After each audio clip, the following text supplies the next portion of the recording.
আসসালামু আলাইকুম রহমতুল্লাহ। আমি জাহিদুল ইসলাম জাহিদ, জাপান ইউমেন নিহঙ্গো গাক্কো ইউটিউব চ্যানেল পক্ষ থেকে আপনাদেরকে সুস্বাগতম জানাই। আজকে N5 লিসেনিং মন্দাই 3 এবং 4 এর পার্ট 2 অর্থাৎ দ্বিতীয় পর্বের আলোচনা করব ইনশাআল্লাহ।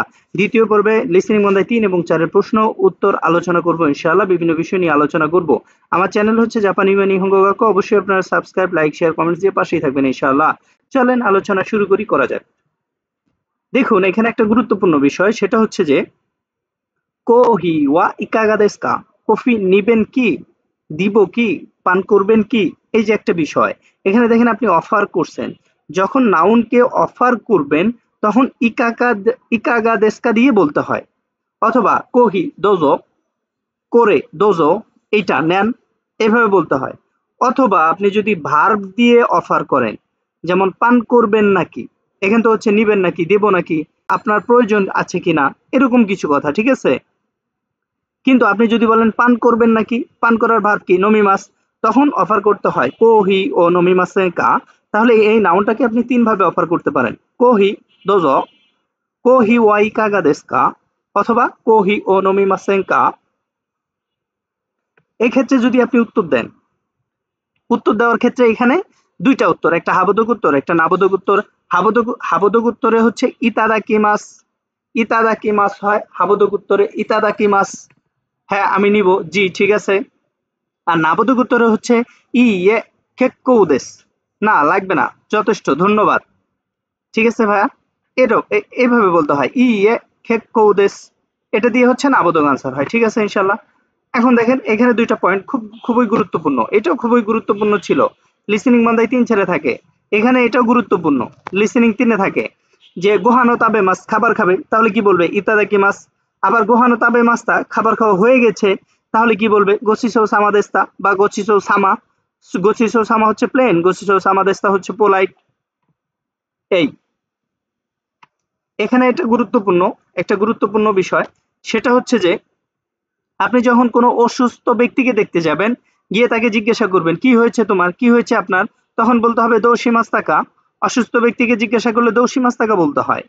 এটা ঠিক আছে ভাইয়া, এটা মনে রাখবেন ইনশাআল্লাহ। বিয়োখিনো হিতো নি এ তো আই মাস্তা, নাম তো ই মাস্কা। অসুস্থ ব্যক্তির সাথে মিট হয়েছে, কি বলবেন? দৌশি মাস্তাকা, ঠিক আছে। এখন দৌশি মাস্তাকা, এটা দিয়ে আবার মন্দাই চারে কিভাবে প্রশ্ন হয় দেখেন। দৌশি মাস্তাকা, এটা রিপ্লাই যেটা হবে সেটা হলো মন্দাই চারের আনসার। কি বলবে? বি বলবে নেতসুগা আরিমাস, জ্বর আছে। অথবা বলবে কাজেগা হিকি মাস্তা, ঠান্ডা লেগেছে, সর্দি লেগেছে। মানে যে সমস্ত সমস্যা, সেই সমস্ত সমস্যার কথা বলবে, বা যে সমস্যা সেই সমস্যাটার কথা বলবে, ঠিক আছে ইনশাল্লাহ ভাইয়া। এটা গুরুত্বপূর্ণ একটা বিষয়। আবার একটা গুরুত্বপূর্ণ বিষয়, সেটা হচ্ছে আপনি যখন কোনো বিল্ডিং এ, কোনো ফ্ল্যাটে উঠলেন, ফ্ল্যাটে আপনি ওমিয়াগে দিলেন করে হন্য খিমোচিদেস দৌজ। এটা সামান্য উপহার, যেটা আমি পার্ট 1 এ প্রথম পর্বে আলোচনা করছি। এটা সামান্য উপহার, আপনার জন্য নেন দোজ। সেখানে এটা বলার পর আপনি তাকে বলবেন যে ইরো ইরো ওয়াসেওয়ানি নারিমাস, এখন থেকে আপনার সাহায্য আমার প্রয়োজন। তখন সে বলবে কোচিরা কোসো ইওরো শিকো, ধন্যবাদ ভাইয়া, ওয়েলকাম, অবশ্যই আপনি আমার থেকে সাহায্য নিতে পারেন। তাহলে এটা বললে এটা মন্দাই চারের প্রশ্ন, ঠিক আছে। আচ্ছা, তারপর আবার দেখেন এই যে এখানে যে অফার করলাম, এখানে যে অফার করলাম, এই অফারটাই যে কফি আপনি প্রথমে তাকে এক কাপ অফার করলেন, নিল। আবার যদি এক কাপ অফার করেন তখন কিভাবে অফার করবেন? তখন অফার করবেন মৌ ইপ্পাই ইকাগা দেস্কা, আরো এক কাপ দিব, আরেক কাপ লাগবে।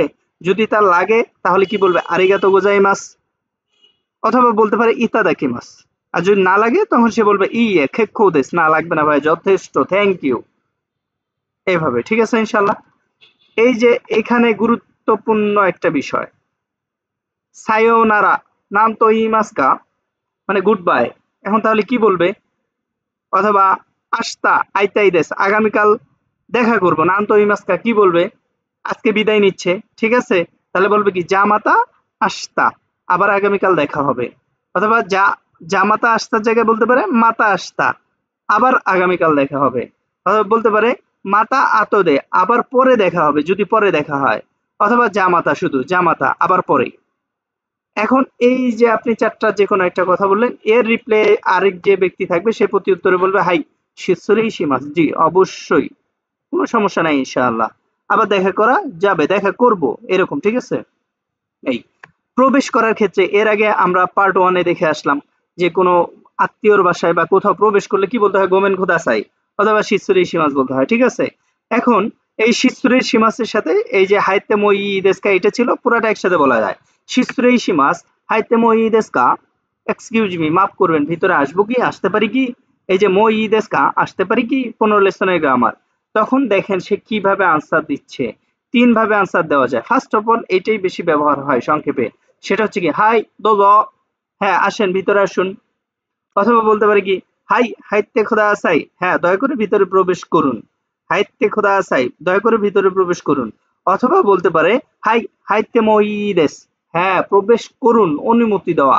মইদেস অনুমতি দেওয়া, মইদেসকা অনুমতি চাওয়া। 15 লেসনের গ্রামার। আশা করি আপনার গ্রামারটা খুব ভালোভাবে জানা আছে, এই জন্য এটা বুঝতে সহজ। মোস্ট অফ ইম্পর্টেন্ট পার্ট 2 এর যে যে বিষয়গুলো আলোচনা করতেছি দ্বিতীয় পর্বে, খুবই ইম্পর্টেন্ট, খুবই গুরুত্বপূর্ণ ভাই আপনাদের জন্য। এখান থেকে প্রশ্ন ইনশাআল্লাহ মন্দাই 3-4 কমন পাবেন। দেখুন এখানে একটা গুরুত্বপূর্ণ বিষয়, সেটা হচ্ছে বাইরে যাচ্ছেন আবার ফিরে আসবেন। অর্থাৎ আমি যখন বাড়ি থেকে বের হয়ে গেলাম, আমার বাড়ির ভিতরে যে থাকবে সে আমাকে বলবে ইত্তে রাজশাহী, ইত্তে রাজশাহী অথবা ইত্তেই রাজশাহী, যান বাইরে এবং ফিরে আসবেন। আর আমি যে বাইরে বের হয়ে যাচ্ছি বাড়ি থেকে, সে বলবো ইত্তেকি মাস, যাচ্ছি এবং ফিরে আসবো। অথবা ইত্তে মাইরে মাস, যাচ্ছি ফিরে আসবো, বাইরে গিয়েই ফিরে আসবো। ঠিক আছে ভাই, এগুলো তীর চিহ্ন দেওয়া থাকবে। দরজার বাইরে একজন ব্যক্তি বাইরের দিকে বের হওয়া, তার উপর তীর চিহ্ন দেওয়া থাকবে, তাহলে সে বসবে ইত্তেকি মাস বা ইত্তে মাইরি মাস। আর দরজার ভিতরে মানে ঘরের ভিতরে একজন ব্যক্তি, তার দিকে তীর চিহ্ন দেওয়া, সে যদি বলে তাহলে বলবে ইত্তে রাজশাহী অথবা ইত্তে রাজশাহী। বা বলতে পারে যে সোতো এ দেকাকে মাস, বাহিরে বের হবো। দেরু হিত নান্ত ইমাসকা, যে বের হবে সেই ব্যক্তি কি বলবে? ঠিক আছে, এই তারপর এখানে এটাও গুরুত্বপূর্ণ একটা বিষয়। দেখেন এখানে এ কিভাবে 3টা কথা এখানে সাজানো আছে। আস্তাওয়া শিয়েই দেশ, আগামীকাল খেলা, আপনি আপনার বন্ধুকে বলতেছেন। অথবা আস্তাওয়া শিখেন দেশ, আগামীকাল পরীক্ষা। অথবা বলতেছেন আস্তাওয়া মেন সেতসু দেশ, আগামীকাল আমার ভাই ভাই ইন্টারভিউ আছে। এখন এই যে 3টা কথা বললেন, 3টা কথার রিপ্লে কি হচ্ছে? গামবাত্তে খোদা আসাই। প্রত্যুত্তর কি হচ্ছে? গামবাত্তে খোদা আসাই। দয়া করে প্রচুর চেষ্টা করবে, ভালোভাবে চেষ্টা করবেন ইনশাআল্লাহ। আরেকটা গুরুত্বপূর্ণ বিষয় জানারই দরকার, দেখারই দরকার। সেটা হচ্ছে আপনি যখন অসুস্থ ব্যক্তিকে দেখতে যাবেন, অসুস্থ ব্যক্তি কি বলবে? নেতসুগা আরিমাস, আমার জ্বর আছে। কাজেগা হিকি মাস্তা, ঠান্ডা লেগেছে। কাজেগা হিকি মাস্তা কারা কিউ ওয়া হায়াকু কায়রিমাস, আজকে আমি দ্রুত বাড়িতে ফিরবো। অথবা আপনি অসুস্থ ব্যক্তিকে দেখতে গেছেন, এখানে যে ঘটনাটা হয়েছে যে আমার জ্বর আছে, কোম্পানিতে বলতেছে বা কোথাও বলতেছে আমি দ্রুত বাড়িতে ফিরবো, আমার ঠান্ডা লেগেছে আমি দ্রুত বাড়িতে ফিরবো। অথবা আপনি কাউকে দেখতে গেছেন, কারো বাড়িতে দেখতে গিয়ে তখন তাকে আপনি কি বলবেন? অথবা সে যে এই যে এখানে অনুমতি চাইলো আমি বাড়িতে ফিরবো, এইখানে আপনি তাকে কি বলবেন? তাকে বলবেন অদায়ী যিনি। অর্থাৎ অসুস্থ ব্যক্তিকে বলবেন অদায়ী যিনি। Take care of yourself, তুমি নিজে যত্ন নিও, তাড়াতাড়ি সুস্থ হয়ে যাবে ইনশাআল্লাহ। ঠিক আছে না ভাইয়া? তাহলে অসুস্থ ব্যক্তিকে আপনি কি বলবেন? অদায়ী যিনি। আর যদি কি হয়েছে জিজ্ঞাসা করেন, এর আগে আমরা দেখে আসলাম সেটা হলো দৌশি মাস্তাকা, তখন সে বলবে নেতসুগা আরিমাস, কাজেগা হিকি মাস্তা। তার রিপ্লে আপনি কি বলবেন? তার রিপ্লে বলবেন অদায়ী যিনি, take care of yourself, দয়া করে তুমি তোমার যত্ন নিবে। ঠিক আছে না ইনশাআল্লাহ? হাই, আরেকটা ইম্পর্টেন্ট বিষয়, সেটা হচ্ছে দেখেন এখানে বলা আছে যে এটা হবে খিমাসেন দেস্তা, খিমাসেন দেস্তা, খিমাসেন দেস্তা, হ্যাঁ পাস্ট টেন্স হবে। তারপর এটা হবে গৌ কাকু শিমাসেন, গৌ কাকু না গৌ কাকু, গৌ কাকু শিমাসেন দেস্তা। ঠিক আছে, তাহলে কি হলো? খিমুরা সান ওয়া পা তিনি খিমাসেন দেস্তা, খিমুরা সান পার্টিতে আসে নাই। অথবা যে কোনো একটা মানে দুর্ঘটনা জাতীয় বা দুঃসংবাদ আপনি শুনলেন, ফেল করছে স্টুডেন্টটা, তার ভিসা হয়নি, সে পার্টিতে আসে নাই, এনজয় করতে পারে নাই, আনহিত গৌ কাকুশিমা সেন্দেস্তা, সে পাস করেনি। এর রিপ্লে আপনি কি বলবেন? এগুলো মন্দাই চারে থাকে, মন্দাই চারে। এর রিপ্লে আপনি কি বলবেন? এর রিপ্লে বলবেন জানেন দেশনে, দুর্ভাগ্য, আনফরচুনেট, আসলে তোমার পাস করাটাই উচিত ছিল কিন্তু তুমি পাস করোনি, ফেল করছো। ঠিক আছে ভাই ইনশাআল্লাহ। এই এই ছিল হচ্ছে পার্ট 2 এর লিসেনিং মন্দাই 3 এবং 4 এর আলোচনা। আমার নিজের প্রকাশিত হবে এমন একটি বই, জুন 2024, এটা 2024 জুনের 1 তারিখে প্রকাশ হবে ইনশাআল্লাহ আপনাদের উপকারার্থে। এই বইয়ের মধ্যে প্রত্যেকটা ক্লাসের কিউআর কোড থাকবে, কিউআর কোড স্ক্যান করলে ভিডিও ক্লাস পেয়ে যাবেন। অবশ্যই এই যে আমি যে ভিডিওগুলো করাচ্ছি ইউটিউবে পাচ্ছেন, এই ক্লাসগুলো এখানে থাকবে। অবশ্যই আপনার বইটি নেওয়ার চেষ্টা করবেন, উপকৃত হবেন। নাটস এলপিটি পাস করার জন্য খুবই সহায়ক হবে। এই বইয়ের মধ্যে যে বিষয়গুলো থাকছে লেসন 1 থেকে 25, গ্রামার, মন্দাই, লিসনিং মন্দাই 3-4, নাটস এলপিটি বিগত সালের প্রশ্ন ব্যাংক, তারপর এর থেকে আরো বেশি আপডেট করব, পরের এডিশনে আরো বেশি অ্যাড করবো ইনশাআল্লাহ। N5 এর সমস্ত রিয়ারেন্স থাকবে, N5 এর সিনোনিমস গুলো থাকবে, সমস্ত পার্টিকুলার আলাদা আলাদা আলোচনা থাকবে, নাটস এলপিটি পাস করার কৌশল, N5 এর সমস্ত ফর্মের ব্যবহারগুলো থাকবে ইনশাআল্লাহ। অবশ্যই সবাই উপকৃত হবেন বইটা নিলে, বইটা আপনার কাছে থাকলে। এই জন্য যারা অর্ডার করতে চান কমেন্টসে জানাবেন অথবা আমার হোয়াটসঅ্যাপ নাম্বারে যোগাযোগ করবেন। হোয়াটসঅ্যাপ নাম্বার হচ্ছে 01714402428। যোগাযোগ করলেই ইনশাআল্লাহ বইটি ঢাকা এবং ঢাকার বাইরে কুরিয়ার সার্ভিসের মাধ্যমে পেয়ে যাবেন। সরাসরি হাতে পেতে চাইলে north foot over bridge, Gulshan, Baridhara, Dhaka 1212, এখানে এসে ফোন দিলেই আমাকে বইটি পেয়ে যাবেন ইনশাআল্লাহ। হাই মিনাসান, কোকরো কারা আরিগাতো গোজাইমাস, মিতে কুরেতা আরিগাতো গোজাইমাস। আসসালামু আলাইকুম ওয়া রাহমাতুল্লাহ।